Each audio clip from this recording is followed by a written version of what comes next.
Hai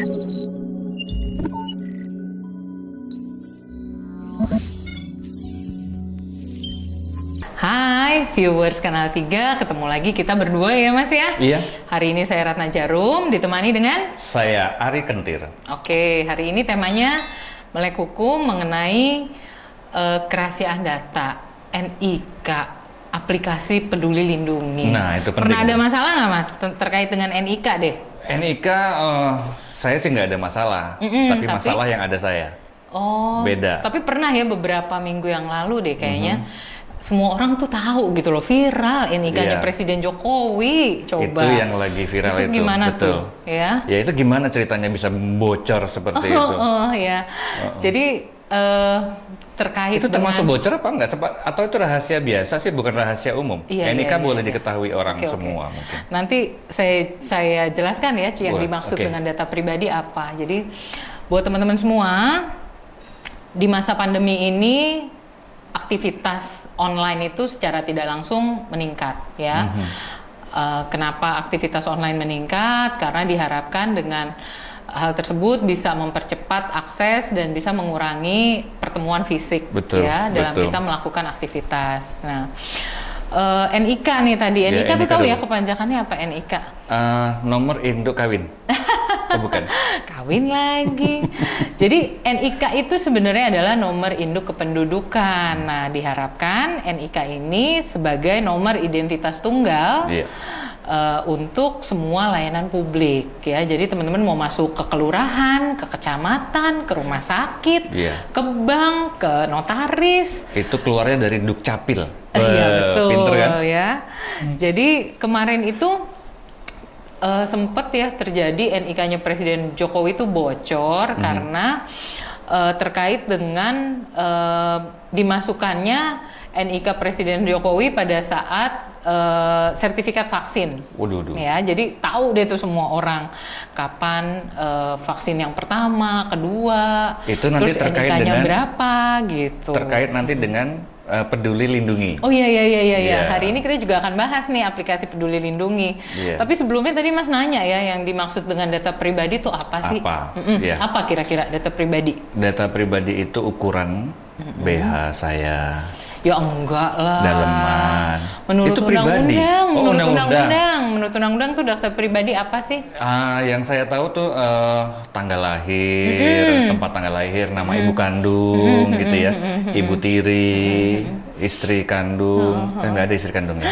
Jadi menurut undang-undang yang disebut dengan data pribadi adalah segala elemen informasi yang terkait dengan aib seseorang. Serem ya, aib. Jadi apa sih sebenarnya terkait dengan nomor kartu keluarga, NIK, nama ayah, nama ibu, alamat, golongan darah, tanggal lahir, agama, pekerjaan, yang ada di KTP pendidikan lah gitu ya. terakhir, data buku nikah, data akte cerai ya. Jadi semua elemen informasi lain yang merupakan aib seseorang itu dikategorikan sebagai data pribadi. Data pribadi. Ya. Kalau ukuran-ukuran tadi bukan ya? Bukan, itu ke tukang jahit biasanya. Kalau mau jahit, bikin baju, bikin celana, baru ngomongin ukuran ya. Nah, memang di Indonesia penerapan hukum mengenai data pribadi ini masih belum tegas, masih belum jelas, sehingga seringkali terjadi penyalahgunaan data pribadi gitu ya. Bocor-bocor rahasia kayak gitu ya? Ada juga penjualan data-data pribadi ya? Bisa, jualnya di mana ya kalau gitu? Itu di Tanah Abang juga ada rasanya. Biasanya digunakan yang saya tahu nih. Buat apa? Saya sedikit sombong. Itu data untuk nasabah bank biasanya. Nasabah bank. Kalau mau kenalan sama orang gitu, tahu dulu ya nih orang ininya berapa ya, kreditnya berapa gitu ya, apa namanya saldonya berapa bisa tahu ya. Nah, terkait dengan aktivitas kita mau berkunjung ke beberapa tempat, teman-teman Kanal 3 sekarang juga mungkin kita familiar dengan istilah yang namanya aplikasi Lindungi, Peduli Lindungi dan Sayangi. Pakai Sayangi nggak sih? Cinta kasihmu enggak abadi selamanya. Jadi aplikasi atau kita sebutnya PL ya, Peduli Lindungi. Jadi aplikasi di Peduli Lindungi ini diharapkan bisa menjadi satu-satunya aplikasi yang bisa men-screening orang-orang yang sudah melakukan vaksin Betul, dan berhak untuk mengakses atau mengunjungi suatu tempat. Nah itu. Karena dianggap sudah sehat. Jadi gitu. saya sering lihat ada kalau mau masuk ke mall, sekarang juga ke warung-warung, ke toko-toko itu harus ada ke supermarket, masuk ke supermarket atau public area gitu harus masuk pakai iya, belanja peduli. bulanan kan. Iya, itu Mas aplikasi Ari, tapi loh Mbak. Aplikasi, jadi pakai handphone, terus ntar dimasukin, check in, terus ntar keluar ya. Kok check in juga perlu kayak gitu? Enggak, maksudnya check in di handphone ini tik tik tik gitu, ntar keluar tuh check in gitu. Ketahuan dong Mbak. Cuman memang ada beberapa teman-teman viewers mungkin yang juga concern. Kok orang jadi tahu ya saya kesini gitu loh, saya mengunjungi tempat ini. Mungkin ada orang yang merasa maunya tuh serba rahasia gitu loh. Insecure. Gimana? Iya, insecure ya. Karena memang di aplikasi ini belum menunjukkan adanya pencegahan. Karena banyak orang yang bisa mengakses. Kalau saya tahu nomor NIK-nya Mas Ari, saya masukin nih. Bisa tuh? Oh, bisa. Nggak Jadi pakai bisa. password gitu kan, harusnya pakai password? Enggak, cuma masukin nomor NIK aja gitu loh. Jadi saya masukin seolah-olah nanti saya ini yang masuk ke mall tersebut gitu ya. Jadi aplikasi ini memang belum ada screeningnya ya untuk level apa sih autentifikasi ya mungkin ya perlu istilahnya. diimprove ya, Perlu diimprove.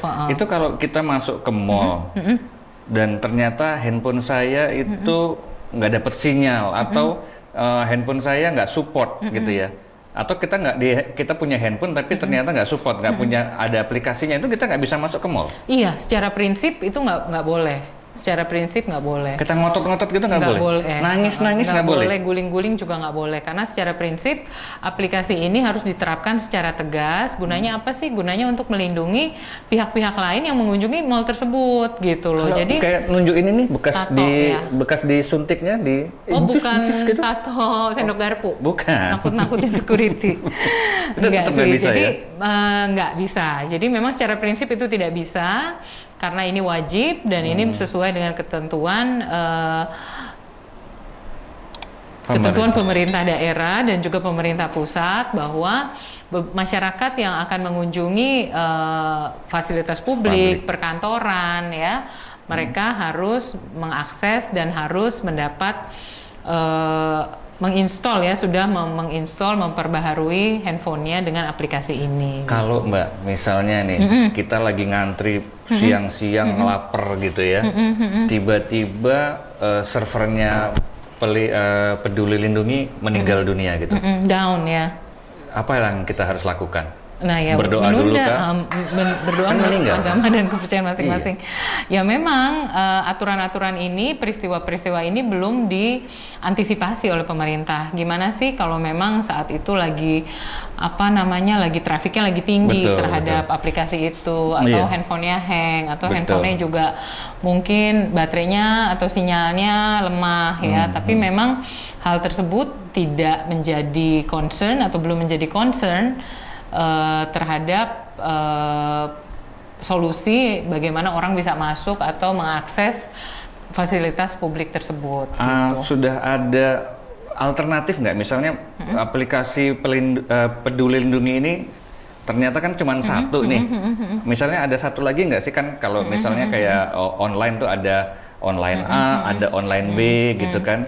Ada toko ini, ada toko itu, gitu kan. Nah kalau yang ini? Iya, saat ini masih satu, baru aplikasi Peduli Lindungi, tapi memang diharapkan nanti untuk autentifikasinya nggak cuma lewat NIK, tapi mungkin juga dibutuhkan digital signature atau e-signature ya.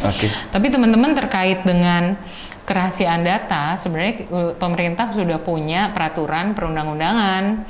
Memang belum secara tegas, tapi kita punya 2 peraturan perundang-undangan. Yang pertama adalah peraturan pemerintah nomor 71 tahun 2019 tentang penyelenggaraan sistem dan transaksi elektronik. Dan peraturan Kementerian Informasi nomor 20 tahun 2016 tentang perlindungan data pribadi dalam transaksi elektronik. Nah, pemerintah sudah ada mengenai perlindungan tersebut yang Mas Ari juga perlu tahu ya. Tadi di awal saya bahas tentang bocornya data Presiden Jokowi. Ada sanksi nggak sih kalau orang tahu dan pakai, misalnya saya pakai datanya Mas Ari atau saya pakai datanya teman saya, sahabat saya, Mbak Lina gitu ya. saya pakai tuh. Kira-kira menurut Mas Ari ada sanksinya nggak? Sanksinya malu. Malu karena ketahuan. Kalau nggak ketahuan jadi, enggak. Iya, jadi teman-teman, peraturan pemerintah terkait ini juga ada, namanya peraturan tentang administrasi kependudukan. Di sini ada dalam pasal 95 Undang-Undang Nomor 24 tahun 2013 tentang perubahan atas Undang-Undang Nomor 23 tahun 2006 tentang administrasi kependudukan. Jadi ada sanksi pidananya, Mas. Sanksi pidananya itu 2 tahun dan denda 25 juta rupiah buat orang yang mengakses data kependudukan milik orang lain. Jadi hati-hati, jangan suka pakai data orang lain. Kalau nggak sengaja?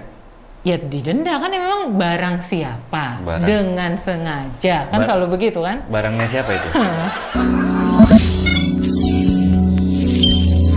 Iya, saat ini ya Mas Ari ya, untuk masuk mall tuh sekarang cuman ada aplikasi Peduli Lindungi. Kira-kira pemerintah kepikiran nggak sih bikin aplikasi lain atau memang cuma satu aja baiknya gitu? Kalau kepikiran pastilah ya, tapi menurut saya nih ya, kalau kepikiran pasti, tapi mikirnya apa saya belum tahu.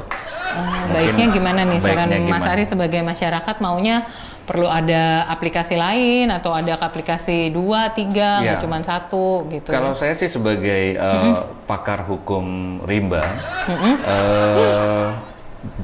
jangan tergantung dengan satu. Iya. Tetapi mungkin masalahnya di information security-nya nanti ya yang akan susah, karena tadi kan disampaikan kalau kebocoran data-data itu menjadi concern dan ada undang-undangnya, itu kan ngeri bro. Oke, jadi teman-teman memang saat ini diharapkan peran serta pemerintah juga bisa membantu masyarakat, tidak hanya bertumpu atau mengandalkan aplikasi Peduli Lindungi yang cuma ada satu saat ini, tapi juga aplikasi ini diharapkan juga bisa memiliki kode security yang keamanannya lebih ditingkatkan, atau mungkin juga perlu dipikirkan untuk menambah aplikasi lain ya yang diharapkan sehingga membantu masyarakat bisa mengakses kegiatan aktivitasnya tanpa tidak terhalangi dengan kendala-kendala yang ada dalam aplikasi ini gitu. Jadi di sini juga kalau boleh saya sampaikan, tugas DPR tuh sebenarnya juga ada, Mas. Jadi saat ini Indonesia belum punya rancangan, belum punya perlindungan data pribadi. Jadi masih di DPR sebagai badan legislatif kita masih dalam bentuk rancangan undang-undang. Kalau DPR saya kenapa tidur dulu. Sih? Jangan kan gitu, bangun loh, karena gajinya gede loh DPR tuh ya. Mengingat teknologi yang makin canggih ya, jadi kemudian juga permasalahan hukumnya juga semakin tinggi terkait dengan perlindungan data keamanan pribadi, makanya kita semua pasti berharap DPR segera mengesahkan RUU perlindungan data pribadi. Oke, sekian teman-teman viewers, ada yang mau dikasih informasi lain? Peduli Lindungi saya mungkin nama aplikasi yang kedua kira-kira cocoknya apa? Pelindung. Saya biasanya mainnya pelindung terus sih. Jadi apa nih? Oke, teman-teman, kalau ada pertanyaan atau komentar apapun terkait dengan apapun, terutama seputar hukum, silahkan komen di sini. Jangan lupa like and subscribe. Oke, kita tunggu semuanya komen dan juga pertanyaannya ya, sehingga kita bisa diskusi untuk memberikan informasi selanjutnya. Bye.